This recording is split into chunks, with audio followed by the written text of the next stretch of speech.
বন্ধুসকল নমস্কাৰ আশা কৰোঁ আপোনালোক সকলো কুশলে আছে আৰু কুশলে থাকিব লাগে বন্ধুসকল আজি আপোনালোকক এই মুহূৰ্তত এটা গুৰুত্বপূৰ্ণ সুখবৰ শ্বেয়াৰ কৰিবলৈ যত্ন কৰিম অৰ্থাৎ জনাবলৈ লৈছোঁ যে ৰাজ্যৰ একাংশ কৰ্মচাৰীৰ বাবে এই মুহূৰ্তত প্ৰকাশ হৈছে এটা গুৰুত্বপূৰ্ণ সুখবৰ বন্ধুসকল গোটেই ইনফৰমেশ্যনটো যিমান পাৰোঁ কম সময়ৰ ভিতৰতে জনাবলৈ যত্ন কৰিম আৰু দেখাবলৈ লৈছোঁ আপোনালোকে চাওক স্ক্ৰীনত মই হাইলাইট কৰিবলৈ যত্ন কৰিছোঁ একাংশ কৰ্মচাৰীৰ বাবে সুখবৰ ৰাজ্যৰ একাংশ কৰ্মচাৰীৰ বাবে বৰ্তমান সময়ত এটা সুখবৰ আহিছে মুখ্যমন্ত্ৰীয়ে কৰ্মচাৰী পৰিষদৰ আলোচনাৰ ফল অৰ্থাৎ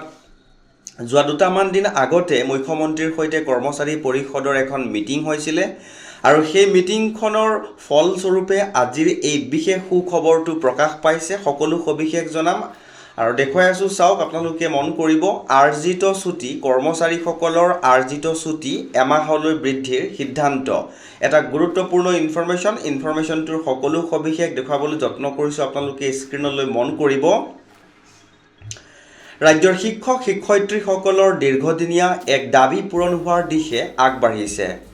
সদৌ অসম কৰ্মচাৰী পৰিষদৰ নেতৃবৰ্গৰে হোৱা আলোচনাৰ ভিত্তিত শিক্ষকসকলৰ আৰ্জিত ছুটি চলিত 10 দিনৰ পৰা এমাহলৈ বৃদ্ধি পাব এটা গুৰুত্বপূৰ্ণ ইনফৰমেশ্যন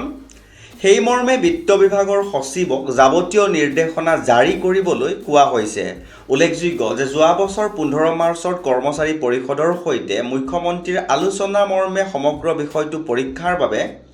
বিত্ত বিভাগৰ আয়ুক্ত সচিব জয়ন্ত নাৰ্লিকাৰ সাধাৰণ প্ৰশাসন বিভাগ আৰু কৰ্মচাৰী বিভাগৰ আয়ুক্ত সচিব আৰু বিদ্যালয় আৰু উচ্চ শিক্ষা বিভাগৰ সচিবলৈ এখন কমিটি গঠন কৰা হৈছিল সেই কমিটিৰ পৰামৰ্শৰ ভিত্তিতে ৰাজ্য চৰকাৰে শিক্ষক শিক্ষয়িত্ৰীসকলৰ আৰ্জিত ছুটি 30 দিনলৈ বৃদ্ধিৰ সিদ্ধান্ত লৈছে এই ক্ষেত্ৰত বিত্ত বিভাগৰ যাৱতীয় অধিসূচনা জাৰি হোৱা মাত্ৰকে সেয়া কাৰ্যকৰী হ'ব ইপিনে ৰাজ্যৰ বিভিন্ন বিভাগত কৰ্মৰত মাষ্টাৰল অস্থায়ী কৰ্মচাৰীসকলকো NPSৰ অধীনত সামৰি লোৱাৰ লগতে স্থায়ী কৰ্মচাৰীৰ সমাহাৰত গৃহ ভাত্তা প্ৰদানৰ বাবে কৰ্মচাৰী পৰিষদৰ দাবী আছিল আৰু যোৱা বছৰ পৰিষদৰ সৈতে হোৱা আলোচনাত বিষয়টো পৰীক্ষা কৰাৰ সিদ্ধান্ত ল'লেও যোৱা 11 জানুৱাৰীত হোৱা আলোচনা মৰ্মে মাষ্টাৰল আৰু অস্থায়ী কৰ্মচাৰীৰ গৃহ ভাত্তা অন্যান্য স্থায়ী কৰ্মচাৰীৰ তুলনাত মাত্ৰ 50% অনুমোদন কৰাৰ সিদ্ধান্ত লোৱা হৈছে এই ক্ষেত্ৰত কিমান অতিৰিক্ত আৰ্থিক বোজা বহন কৰিবলগীয়া হ'ব সেয়া বিত্ত বিভাগক পৰীক্ষা কৰি প্ৰস্তাৱ দাখিলৰ বাবে কোৱা হৈছে তদুপৰি জিলা পৰ্যায়ৰ চৰকাৰী কাৰ্যালয়সমূহত